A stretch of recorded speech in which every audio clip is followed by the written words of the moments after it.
तो ये हमारा एक ऑर्डर कंपोनेंट है। यहाँ पे हमने कुछ भी नहीं लिखा हुआ है, यहाँ पे ब्लैंक है और यहाँ पे हम लोग अपना कोड लिखेंगे और यहाँ पे हम लोग प्रोड्यूस करेंगे एक एरर। तो इसको प्रिवेंट करेंगे हम लोग एरर बाउंड्रीज से। तो एरर बाउंड्रीज को इम्प्लीमेंट करने के लिए पहले हम लोग एरर बाउंड्रीज बनाते हैं। एरर बाउंड्रीज बनाने के लिए हम लोग क्या करेंगे, यूटिल्स में जाएंगे और यूटिल्स में जाके एक फाइल बनाएंगे एरर बाउंड्री डॉट jsx। अब इसके अंदर हम लोग क्या लिखेंगे, यहाँ पे हम लोग क्लास लिखेंगे और लिखेंगे एरर बाउंड्री, ठीक है। और यहाँ पे क्लास को हम बंद कर लेंगे। इसके बाद हम लोग इसे एक्सटेंड करेंगे, मतलब एक्सटेंड मतलब इनहेरिटेंस होता है, ठीक है। तो इसके बाद हम लोग क्या करेंगे, रिएक्ट डॉट कंपोनेंट को इनहेरिट कर लेंगे, ठीक है। एक बार रिएक्ट को इंपोर्ट भी कर लेते हैं।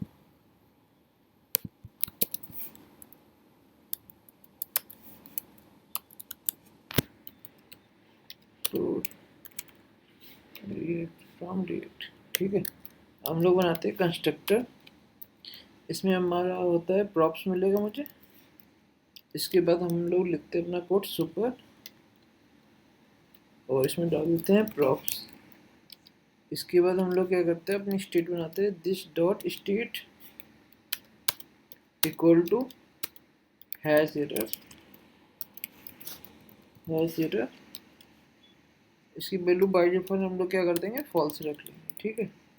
ये हमारा कंस्ट्रक्टर बन गया। इसके बाद एक हुक होता है, लाइफ साइकिल मेथड होता है, उसको कहते हैं get derive state from error, ठीक है। और एक और भी लाइफ साइकिल मेथड यहाँ पे यूज होगा, कंपोनेंट डिड कैच। तो ये दो लाइफ साइकिल मेथड को हम लोग यूज करेंगे। तो नंबर 1 लिखते हैं, static get derived state from error, ठीक है। इसके अंदर से हम लोग क्या करेंगे, रिटर्न करेंगे। क्या रिटर्न करेंगे, यही ऑब्जेक्ट रिटर्न करेंगे, हैज़ एरर की वैल्यू ट्रू। ये हुक तभी कॉल होगा जब हमारे पास एरर आएगी, तो हम यहाँ से ही रिटर्न कर देंगे। उसके लिखेंगे कंपोनेंट डिड कैच। इसमें दो चीज़ मिलती है, एक एरर का ऑब्जेक्ट मिलता है, एक एरर की ऑब्जेक्ट का इंफॉर्मेशन मिलती है, ठीक है। तो हम इसको कंसोल करा देंगे, कंसोल डॉट एरर। यहाँ पे एरर आ जाएगी, यहाँ पे हम लोग लिख देंगे एरर कॉमा एरर इन्फो।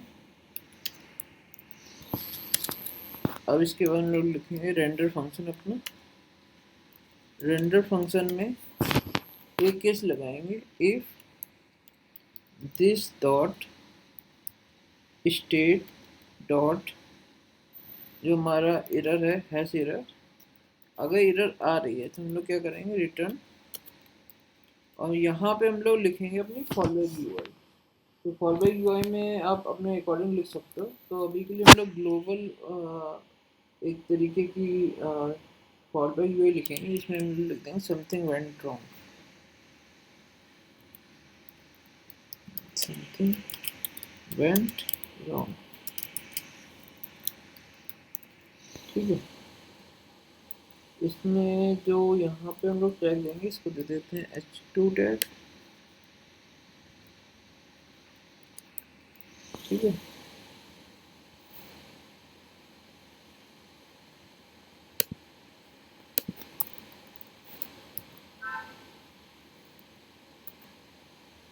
यहाँ पे मैं h2 टैग दे दिया। अब हम लोग यहाँ पे क्या देंगे, अगर एरर आएगी तो हम दिखाएंगे वहाँ पे समथिंग वेंट रॉन्ग। अगर एरर नहीं आएगी तो हम लोग क्या दिखाएंगे, जो हमारा कंपोनेंट होगा ना वही दिखाएंगे। तो हम क्या करेंगे, this dot talk dot children,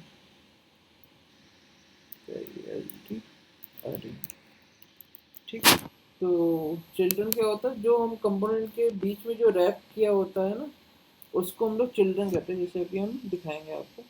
अब मैं क्या करता हूँ, इस एरर बाउंड्रीज को एक्सपोर्ट कर देता हूँ। तो यहाँ लिखते हैं एक्सपोर्ट डिफॉल्ट एरर बाउंड्रीज, ठीक है। अब ये हमारे एरर बाउंड्रीज का कोड कंप्लीट हो गया। मैं एक बार और समझा देता हूँ। यहाँ पे स्टार्टिंग में मैंने कंस्ट्रक्टर ले लिया, यहाँ पे मैंने एक स्टेट बना ली हैश एरर करके, इसकी इनिशियलाइज वैल्यू कर दी मैंने फॉल्स, मेरी डिफॉल्ट वैल्यू हमारी हो गई फॉल्स। इसके बाद यहाँ पे मैंने दो लाइफ साइकिल मेथड यूज़ किए हैं। पहला है get drive state from error. इसका मतलब है कि अगर किसी भी कंपोनेंट में एरर आएगी तो यहाँ पे कोड आपका जाएगा, ठीक है। तो जब कोड जाएगा तो मैं क्या करूँगा, इस स्टेट को मैंने अपडेट कर दिया, हैज एरर को मैंने ट्रू कर दिया। उसका कंपोनेंट डिड कैच एक हुक होता है जिसमें हम एरर की इंफॉर्मेशन आएगी कि किस जगह से एरर आई है, किस वजह से एरर आई है, कहाँ पे एरर आई है, वो सारी इन्फॉर्मेशन यहाँ पे आ जाएगी, किस लाइन पे एरर आई, सब आ जाएगा। ये रेंडर फंक्शन हमारा, यहाँ पे हमने लगाया कि अगर स्टेट के अंदर हैश एरर की वैल्यू ट्रू है तो कोड यहाँ पे जाएगा और उसको रिप्लेस कर देगा, जहाँ पे एरर आई है उस पूरे कंपोनेंट को रिप्लेस कर देगा, ठीक है। और अगर एरर नहीं आई है तो जो ऑलरेडी चल रहा था वैसे ही चलता रहेगा, ठीक है। तो यहाँ पे जो एरर बाउंड्री है इसको यहाँ पे हमने बना तो लिया, इसको यूज़ करना होगा। इसको यूज़ करने के लिए हम हमारी app.jsx में जाएंगे और जो हमारा ऑर्डर कंपोनेंट था इसको इस पर रैप कर देंगे बस, ठीक है। यहाँ पे हमने इसको रैप किया और ठीक है, यहाँ पे हमने रैप कर दिया, इसको फॉर्मेट कर लेते हैं। अब हम अपने जाते हैं ऑर्डर कंपोनेंट में, एक बार देख लेते हैं ये इंपोर्ट हो गया था। अभी एरर बाउंड्री इंपोर्ट नहीं हुई, इसको इंपोर्ट भी कर लेते हैं, ठीक है। यहाँ पे ये एरर बाउंड्री हमारे यूटिल से इंपोर्ट हो गई है। अब इस ऑर्डर कंपोनेंट में जाते हैं। ऑर्डर कंपोनेंट में पहले हम एक सिंपल सी बटन बनाते हैं, यहाँ लिखते हैं प्लेस ऑर्डर और इस बटन का नाम देते हैं क्लास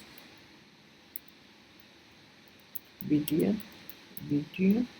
प्राइमरी, ठीक है। और इस कंपोनेंट को एक बार चेक कर लेते हैं। देखिए यहाँ पे हमारी बटन आ रही है जो सही है और ये हमारा ऑर्डर कंपोनेंट है,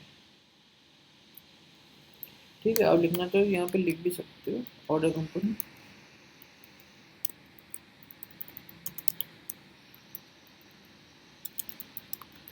यहाँ मैंने लिख दिया ऑर्डर कंपोनेंट। अब इसको एक बार चेक कर लेते हैं। ये देखिए ऑर्डर कंपोनेंट आ गया, प्लेस ऑर्डर की बटन आ गई। अब हम लोग क्या करते हैं, यहाँ पे ना एक एरर प्रोड्यूस करते हैं। तो रियल में तो एरर किसी भी वजह से आ सकती है, लेकिन मैं यहाँ पे एक मैन्युअली एरर बना लेता हूँ जिससे कि आपको दिखा पाऊँ। तो यहाँ पे यूज इफेक्ट का मैंने एम्प्टी एरे वाला केस लिया जिसमें हम लोग क्या, जिसमें जब ये कब कॉल होगा जब हमारा पेज लोड होगा, ठीक है। तो यहाँ पे हम लोग क्या कर देते हैं, थ्रो करेंगे, थ्रो न्यू एरर, और यहाँ पे हम लोग लिखेंगे, सपोज हम कार्ड यूज़ कर रहे हैं तो हम लिखेंगे card ID is not found, ठीक है। यहाँ से ये एरर प्रोड्यूस हो गई। अब आप जाओगे अपने कोड में और देखोगे कि आपका वो पूरा का पूरा कंपोनेंट ना हट गया और उस यहाँ पे ये फॉलबैक यूआई आ गई, समथिंग वेंट रॉन्ग। लेकिन अगर मैं यहाँ पे एरर को बस कमेंट कर दूँ तो देखिए आपका कंपोनेंट वापस से आ गया। अगर मैं इसको एरर को ऐड कर दूँ तो देखिए समथिंग वेंट रॉन्ग वापस से आ गया। तो इस तरीके से आपने एरर बाउंड्री इम्प्लीमेंट करी। अब हम लोग एक चीज़ और दिखाते हैं। सपोज यहाँ पे एरर बाउंड्री के अलावा मेरे पास एक और कंपोनेंट भी होता, ठीक है, या कुछ लाइन ऑफ कोड ही होता। सपोज मैं लिख देता हूँ ये मेरा मेन कंपोनेंट है, ठीक है, ये मेरा मेन कंपोनेंट है।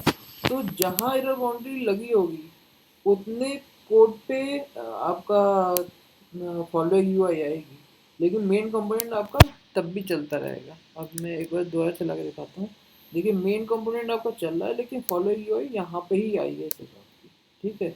जहाँ जिस कंपोनेंट में एरर आई है उस कंपोनेंट में ही फॉलो यूआई आई है।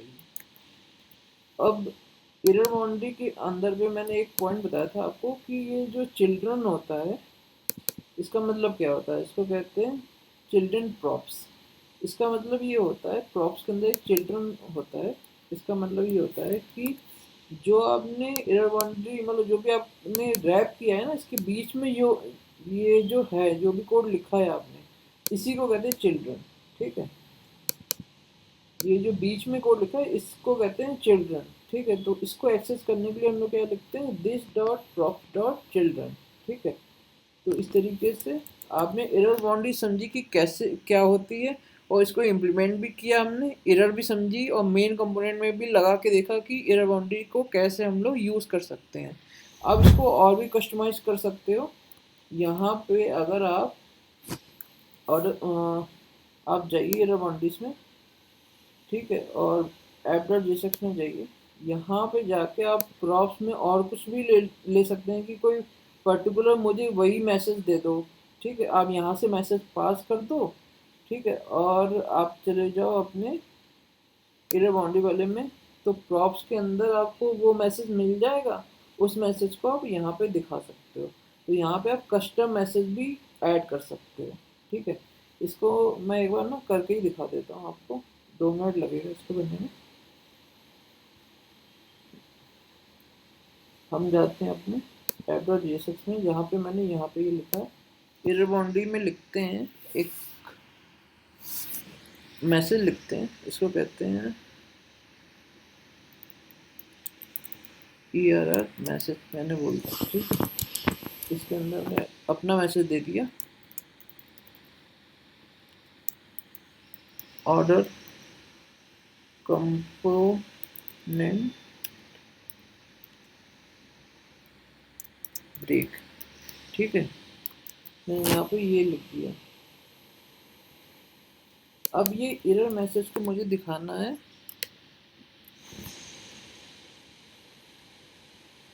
अपनी एरर बाउंड्रीज में जाते हैं, यहाँ पे समथिंग वेंट रॉन्ग यहाँ ये दिखाएंगे। तो हम लोग क्या करेंगे, लिखेंगे प्रॉप्स डॉट एरर मैसेज अगर है तो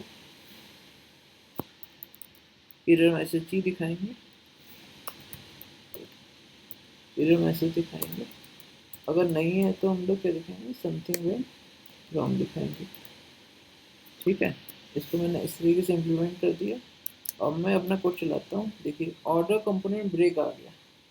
ठीक है, ये मेरा कस्टम मैसेज भी आ सकता है। ठीक है, अगर मैं इसको क्या करता हूँ, अपने ऐप में गया और यहाँ पे इसको हटा दिया, एरर मैसेज मैंने नहीं पास किया बाय डिफ़ॉल्ट, तो देखिए समथिंग वेंट रॉन्ग आ गया। और जैसे मैंने ये पास कर दिया तो ये हमारा वाला एरर आ गया। तो आप ये एरर जो एरर मैसेज है ना, अलग अलग कंपोनेंट के लिए अलग अलग भी यूज़ कर सकते हो। तो आप यहाँ पे आपको एक कस्टमाइजेशन मिल गया आपको कि आप क्या यूज़ करना चाहते हो। इवन आप यहाँ पे एक और प्रॉप्स लेके फॉलबैक यूआई का भी पास कर सकते हो, उसमें एक कंपोनेंट भी पास कर सकते हो यूआई का। सपोज छोटा सा स्पिनर पास कर दिया, या कोई लोडर पास कर दिया, या डॉट डॉट डॉट करके कुछ एक कस्टम कंपोनेंट बना दिया, तो वो भी आप यहाँ पे पास करके यहाँ पे अपना कस्टमाइजेशन कर सकते हो। अगर आपको हमारा वीडियो अच्छा लगा है तो प्लीज़ लाइक आवर वीडियो, और सब्सक्राइब करना नहीं भूलिएगा। Please subscribe our YouTube channel.